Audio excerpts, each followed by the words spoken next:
ঢ্যাঁড়সের এই রেসিপিটা একবার বানিয়ে দেখতে পারেন, দারুণ টেস্টি হয়। আর একবার যদি বানিয়ে খান তাহলে বারবার বানানোর ইচ্ছে হবে, এতটাই সুস্বাদু হয়।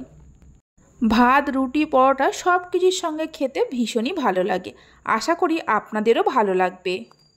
নমস্কার বন্ধুরা, রূপাস কিচেনে সবাইকে স্বাগতম। তাহলে চলুন দেখে নেওয়া যাক। শুরু থেকে শেষ পর্যন্ত দেখার জন্য আপনাদের কাছে অনুরোধ রইল। প্রথমে কড়াইয়ের মধ্যে দিয়ে দিলাম বড় চামচের 1 চামচের মতো সাদা তেল। তেলের মধ্যে দিয়ে দিচ্ছি 4-5 কোয়া রসুন, একটা গোটা শুকনো লঙ্কা আর 3টে কাঁচা লঙ্কা। কাঁচা লঙ্কা 3টেকে 2 টুকরো করে নিয়েছি। মিডিয়াম ফ্লেমে হালকা করে ভেজে নেব। 10-12 সেকেন্ড ভেজে নেওয়ার পর দিয়ে দিচ্ছি চিংড়ি মাছ।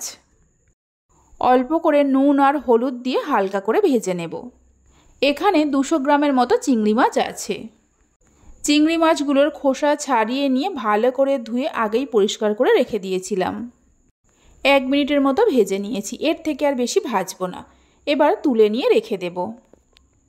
আমি 200 গ্রাম চিংড়ি মাছ নিয়েছি, আপনারা চিংড়ি মাছের পরিমাণটা কম বেশি করে নিতে পারেন। রসুন, কাঁচা লঙ্কা, শুকনো লঙ্কা আর চিংড়ি মাছ হালকা করে ভেজে তুলে নেওয়ার পর এর মধ্যে দিয়ে দিলাম আরও 1 চামচ সাদা তেল। এবার তেলের মধ্যে দিয়ে দিলাম ঢ্যাঁড়স। 300 ঢ্যাঁড়স নিয়ে মিডিয়াম সাইজ করে আগেই কেটে রেখে দিয়েছিলাম। ঢ্যাঁড়স প্রথমে ধুয়ে নিয়ে তারপরে কেটেছি। ঢ্যাঁড়স কাটার পরে কখনোই ধুতে যাবেন না। ঢ্যাঁড়স ভাজা হতে থাক, ততক্ষণে একটা মশলা তৈরি করে নেব। শিলের মধ্যে দিয়ে দিচ্ছি 1 চামচ সর্ষে। আর যে চিংড়ি মাছ, রসুন, কাঁচা লঙ্কা, শুকনো লঙ্কা ভেজে রেখেছিলাম শিলের মধ্যে দিয়ে দিচ্ছি। তবে চিংড়ি মাছ পুরোটা দেব না, কিছু চিংড়ি মাছ রেখে দেব। এবার সব কিছুকে খুব ভালো করে বেটে নিতে হবে।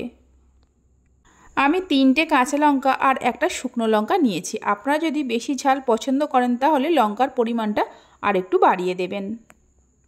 সব কিছুকে খুব ভালো করে বেটে নেওয়া হয়ে গেছে, একটা বাটির মধ্যে তুলে রেখে দেব। এদিকে ঢ্যাঁড়সও হালকা করে ভেজে নেওয়া হয়ে গেছে।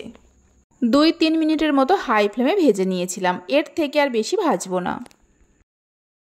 বিশ্বাস করুন, ঢ্যাঁড়সের এই রেসিপিটা বানালে গরম ভাতের সঙ্গে আর অন্য কিছুর প্রয়োজন পড়বে না। ঢ্যাঁড়স তুলে নেওয়ার পর কড়াইতে অল্প করে সাদা তেল দিয়ে দিলাম।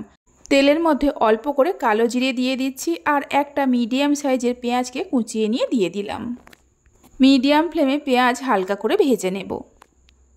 এইভাবে একবার ঢ্যাঁড়সের রেসিপিটা বানিয়ে দেখতে পারেন। বাড়িতে বানালে খেয়ে কেমন লাগলো অবশ্যই আমাকে কমেন্ট করে জানাবেন। পেঁয়াজ হালকা করে ভেজে নেওয়ার পর একটা মিডিয়াম সাইজের টমেটোকে গ্রেট করে নিয়ে দিয়ে দিলাম। দিয়ে দিচ্ছি অল্প করে হলুদের গুঁড়ো, অল্প করে কাশ্মীরি লঙ্কার গুঁড়ো আর অল্প করে জিরে গুঁড়ো। স্বাদ মতো নুন দিয়ে দিলাম। মিডিয়াম ফ্লেমে মশলা খুব ভালো করে কষিয়ে নেব। 4-5 মিনিটের মতো কষিয়ে নিয়েছি। দেখুন মশলা খুব ভালোভাবে কষানো হয়ে গেছে। এবার দিয়ে দিলাম যে চিংড়ি মাছ, শুকনো লঙ্কা, কাঁচা লঙ্কা আর রসুন বেটে রেখেছিলাম। মশলার সঙ্গে খুব ভালো করে মিশিয়ে নিতে হবে। যখনই সব কিছু খুব ভালো করে মিশিয়ে নেওয়া হয়ে যাবে, ভেজে রাখা ঢ্যাঁড়স দিয়ে দিচ্ছি। ঢ্যাঁড়স দেওয়ার পর মশলার সঙ্গে খুব ভালো করে মিশিয়ে নেব। আমি আলু ছাড়াই ঢ্যাঁড়সের রেসিপিটা বানাচ্ছি, আপনারা চাইলে অল্প করে আলু দিতে পারেন। সব কিছুকে যখন খুব ভালো করে মিশিয়ে নেওয়া হয়ে যাবে, ভেজে রাখা চিংড়ি মাছগুলো দিয়ে দিচ্ছি। আর অল্প করে জল দিয়ে দিলাম, তবে খুব বেশি জল দিতে যাবেন না। জল দেওয়ার পর ভালো করে মিশিয়ে নিয়ে লো ফ্লেমে ঢাকা দিয়ে কিছুক্ষণ রান্না করে নিতে হবে। রেসিপি ভালো লেগে থাকলে লাইক, শেয়ার ও সাবস্ক্রাইব করে পাশে থাকবেন। 6-7 মিনিটের মতো ঢাকা দিয়ে রান্না করে নিয়েছিলাম। দেখুন ঢ্যাঁড়সের রেসিপিটা কতটা লোভনীয় হয়েছে আর খেতে তো ভীষণই ভালো হয়। দারুণ স্বাদের ঢ্যাঁড়সের রেসিপি আমাদের তৈরি হয়ে গেছে।